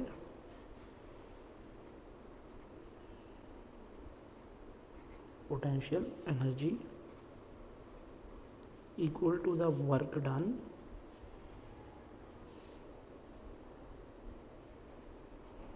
in lifting it to height h. Let a body of mass m be raised up through height h from the ground. The body will acquire potential energy equal to the work done in lifting it to height h. कि जो ही हम potential energy क्या कहेंगे कि P is equal to force और height, कि जो ही हमने एक जो मैस बॉडी है उसको एक हाइट तक पहुंचाया है, हम क्या लगाएंगे, फोर्स और हाइट। तो अगर हम वेट ओवर हाइट की बात करें, तो जब हम वेट की बात करेंगे तो हम कहेंगे यहाँ mg मौजूद है, कि वेट क्या होता है, वो मैस और ग्रेविटी मौजूद होता है। कि जो ही हमने हाइट की बात करनी है, कि जैसे ही हम हाइट की बात करेंगे हम मैस और ग्रेविटी की बात करेंगे, और मैस और ग्रेविटी के लिहाज से हम कहेंगे कि F क्या है, टू डब्ल्यू एम जी। तो फिर हम कहेंगे potential energy is equal to W H, कि पोटेंशियल एनर्जी क्या है, वो डब्ल्यू एच के बराबर है।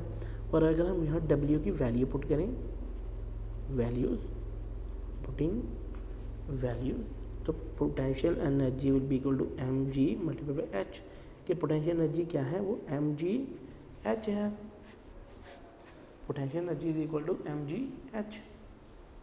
Thus the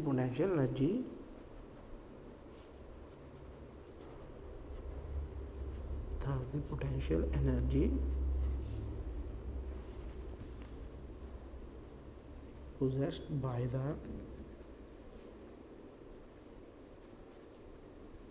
body with respect to the ground is mgh and is equal to the work done in lifting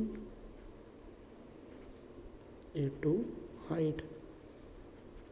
कि पोटेंशियल एनर्जी जो हमने फाइंड आउट की है मैथमेटिकली वो क्या है, P is equal to M G H, कि potential energy जो पोजेस की है बाय द बॉडी वो विद रिस्पेक्ट टू ग्राउंड क्या है, एम जी एच, क्योंकि वहाँ मैस भी मौजूद है, ग्रेविटी भी मौजूद है और हाइट भी मौजूद है। जब ये तीनों चीज़ें वहाँ मौजूद होंगी तो हम क्या कहेंगे, ये किसके बराबर है, is equal to the work done in lifting to a height, कि जो ही हम कोई चीज़ को लिफ्ट करेंगे एक हाइट पे तो वो क्या होगी, वो पोटेंशियल है एनर्जी होगी। कि आया पोटेंशियल एनर्जी क्या है, जब हम उसको लिफ्ट करेंगे फ्रॉम हाइट, और जो ही हम उसको लिफ्ट करेंगे फ्रॉम हाइट से, तो हाइट पर लिफ्ट करने के साथ हम क्या स्टडी करेंगे कि ये क्या है, ये पोटेंशियल एनर्जी है। ये था टॉपिक अबाउट है पोटेंशियल एनर्जी। कि पोटेंशियल एनर्जी ऐसी एनर्जी है जो किसी बॉडी में स्टोर्ड होती है। हम कहते हैं हमने अपना पोटेंशियल अप्लाई किया है, तो पोटेंशियल क्या होता है, वो एनर्जी होती है।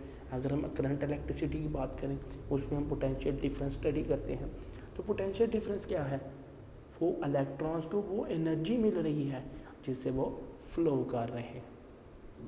इसी तरह हर बॉडी में काइनेटिक एनर्जी तो ड्यू टू मोशन पैदा होती है, लेकिन पोटेंशियल एनर्जी किसकी वजह से पैदा हो रही है, वो हर बॉडी में स्टोर्ड है। कैसे हम कहते हैं कि हर body possesses a kinetic energy, that's why we can say that every body possesses a potential energy, but kinetic energy is only produced when there causes motion, when there is a motion, but potential energy is stored in every body and it arises and it forms, it generates when we do some work, when we push some object, when we push some object from a height, then we can say we applied a potential, and when we apply potential, the energy used for applying the potential is called potential energy। कि वो क्या होगी, potential energy। potential energy is equal to F multiplied by H, and F is the force and H is the height, then we can say F is equal to WH, then W is the weight and height, that we can say the height, weight and height, weight is respect to the height, कि जितनी height वहाँ मौजूद होगी उतना उस पर wait पे depend होगा। अगर हम वेट की बात करें कि वेट क्या है, इक्वल टू mgh, कि वेट किसके बराबर है, वो mg के बराबर है। अगर हम वेट की जगह उसकी वैल्यू पुट करें तो हम कहेंगे W is equal to mgh, और जो ही W is equal to mgh होगा हम कहेंगे जो पोटेंशियल एनर्जी है वो mgh है, और जो ही पोटेंशियल एनर्जी mgh होगी तो क्या होगा, मैस, ग्रेविटी एंड हाइट। क्या पोटेंशियल एनर्जी क्या है, possessed by a body with respect to ground is mgh। ये थी आपकी potential energy. Next is an numerical type example 6.3।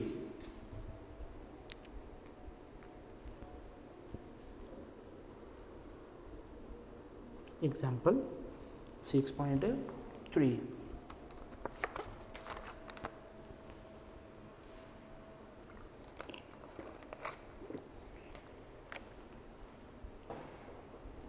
a body of mass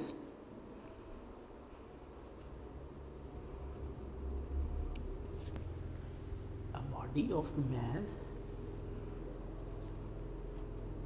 50 kg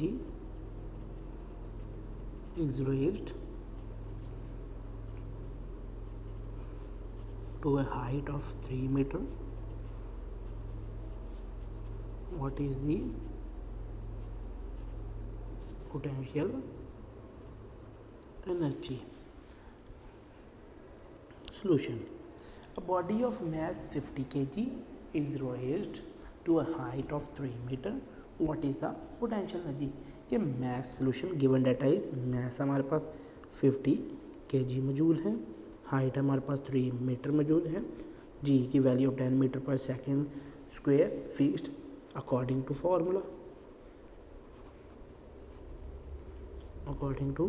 formula, potential energy is equal to mgh।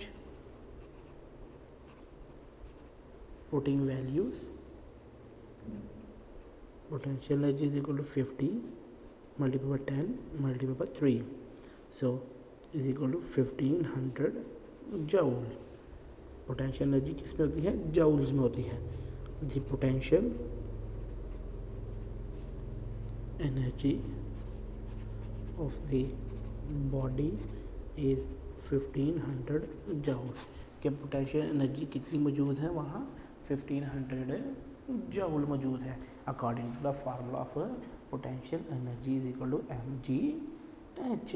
ये थी आपकी example 6.3।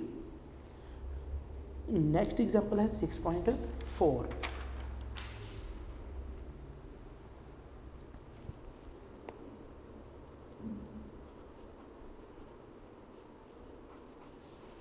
A force of 200 Newton acts on a body of mass 20 kg. The force accelerates the body from a rest until it attains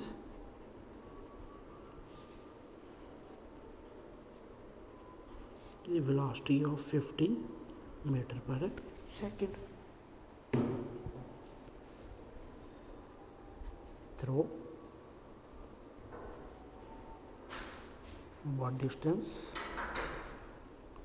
the force acts. A force of 200 newton acts on a body mass 20 kg. The force accelerates the body from rest until it attains a velocity of 500 meter per second. Through what distance the force acts? Solution: force is equal to 200 newton, mass is 20 kg, velocity is 50 meter per second. Then find S. According to formula S find out करने के लिए हम formula use करेंगे work done की equation जो हमने kinetic energy में study की, work done on body is equal to kinetic energy gained in it. कि जो वर्क डन करेगी एक बॉडी तो उसमें जो काइनेटिक एनर्जी गेन होगी वो किसकी हमने स्टडी किया था, F S is equal to 1/2 mv²। तो रीअरेंज करने के बाद एस किसके बराबर होगा, 1 एफ एस बराबर होगा mv²/2 के फार्मूला अरेंज करेंगे हम। S is equal to 20 multiply by 50/2 multiply by 200। तो S will be 125 metre. S will be 125 metre. Thus the distance moved by the body is 125 metre. कि जो डिस्टेंस बॉडी ने move करना है वो 125 मीटर है। कि ये क्या है कि अकॉर्डिंग टू फार्मूला कि जब हमने एक डिस्टेंस फाइंड आउट कर रहे हैं, हम कह रहे हैं कि एक फोर्स 200 न्यूटन एक्ट करी है एक बॉडी के मास 20 kg पे, तो जो फोर्स वो वेलोसिटी 15 मीटर पर सेकंड के थ्रू एक्ट कर रही है। तो हम क्या करेंगे, डिस्टेंस जो एक्ट कर रहा है हमने वो डिस्टेंस फाइंड आउट करना है जिस पे फोर्स एक्ट कर रही है। और जो ही हम उस डिस्टेंस की बात करेंगे तो हम कहेंगे कि हमने इक्वेशन स्टडी की थी कि work done on the body, कि एक बॉडी पे जो वर्क किया जाएगा, जब एक बॉडी पे जो वर्क किया जाता है तो वो एनर्जी गेन करता है। और जो ही वो एनर्जी गेन करता है तो एनर्जी के गेन करने से क्या होगा, F S is equal to 1/2 mv²। और एस फाइंड आउट करने के लिए हम इक्वेशन को रीअरेंज करेंगे। तो जब इक्वेशन रीअरेंज करेंगे तो वैल्यू पुट करके हमारे पास जो आंसर निकला वो था डिस्टेंस। तो ये क्या था, ये न्यूमेरिकल टाइप एग्जांपल 6.4। ये था हमारा topic about potential energy. Next is forms of energy.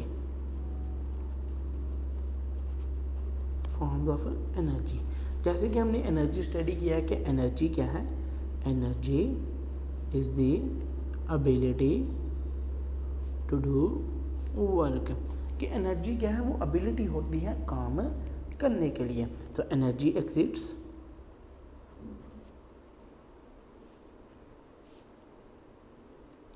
In various forms. Some of main forms of energy are, कि वेरियस एग्जिस्ट करती है वेरियस फॉर्म्स ऑफ एनर्जी में, कि हमारे पास एनर्जी मौजूद है। और एनर्जी की मेन फॉर्म्स कौन सी होती हैं,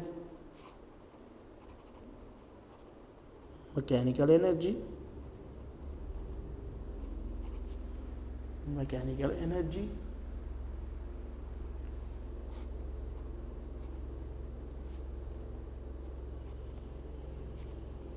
electrical energy,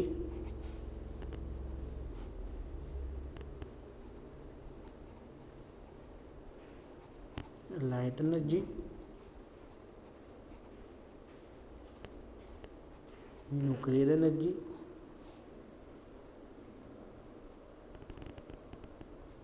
chemical energy,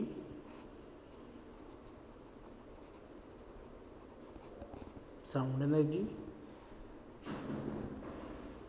heat energy. ये क्या है, वेरियस फॉर्म्स ऑफ एनर्जी हैं। कि फॉर्म्स ऑफ एनर्जी में हमारे पास जो वेरियस फॉर्म्स ऑफ एनर्जीज हैं वो यही एनर्जीज हैं।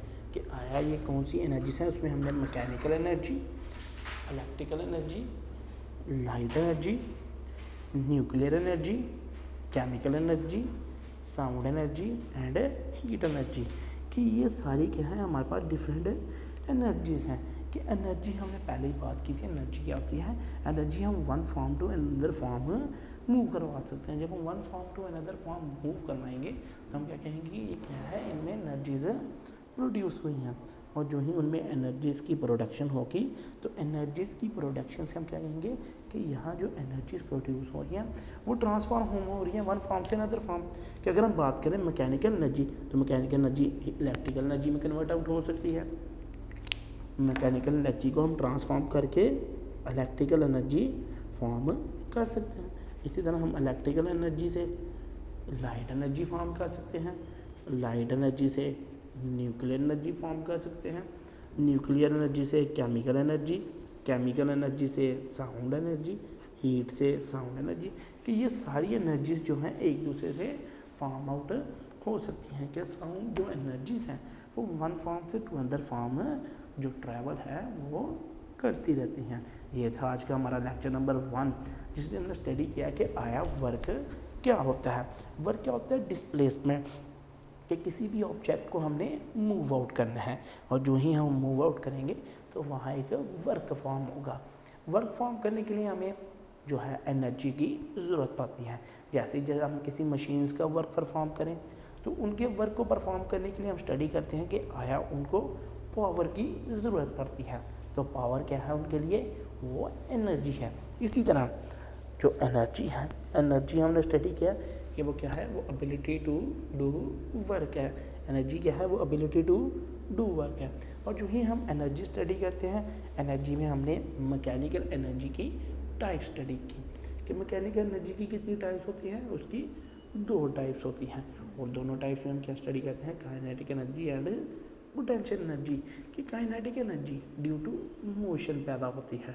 कि जो ही एक बॉडी वाइब्रेट करेगी या अपने अंदर मोशन पैदा करेगी, वो क्या करेगी, तो जो ही उसके अंदर मोशन पैदा होगा तो वो काइनेटिक एनर्जी एग्जिबिट करेगी। इसी तरह पोटेंशियल एनर्जी क्या है कि जो ही हम एक हाइट की बात करेंगे कि हमने किसी ऑब्जेक्ट को एक हाइट तक पहुंचाना है या हाइट से नीचे आना है। कि जैसे ही एक एप्पल है, जो ही वो ज़मीन पे गिरेगा तो उसमें पोटेंशियल एनर्जी क्रिएट होगी। जब तक वो नीचे नहीं गिरेगा, वो अपनी रेस्ट पोजीशन पे रहेगा, उसमें एनर्जी स्टोर्ड ही रहेगी। लेकिन जो ही वो नीचे फॉल डाउन होगा तो उसमें एक पोटेंशियल एनर्जी क्रिएट होगी। पोटेंशियल एनर्जी के बाद हमने एनर्जी स्टडी की, एनर्जीज के बाद फॉर्म्स ऑफ एनर्जी। वीडियो पसंद आई तो लाइक करें, अपनी राय कमेंट करें। ऐसे ही मजीद वीडियोस के लिए हमारा चैनल सब्सक्राइब करें और बेल का आइकन दबाएं ताकि आपको हर वीडियो का नोटिफिकेशन मिलता रहे।